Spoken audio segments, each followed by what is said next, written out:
Dito, grade school pa lang, ang development nandito na. Kaya nakalimutan gamitin to, at yung katawan masyadong stiff. Yeah. One of the most important thing is really allow the child to express. Yeah. Kaya nakita mo, di ba? Pagdating sa classroom, pag may tanong ang teacher, may tanong ba kayo? Wala po. Pero paglabas, ang daming tanong. Okay? Na pagdating sa work, kahit hindi naintindihan, opo. Pag pumalpak, we were not allowed to express. One of the things as a parents, allow your child to express. Right? Ako isa lang, do not tell them this. Okay. As a little child, malikot talaga. Let them be. Let them play. That's why if you look at the happiest nation or the richest, if you look at their play school, grade school, it's all play, it's all run.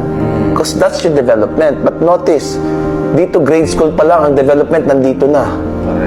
Kaya nakalimutan gamitin to, at yung katawan masyadong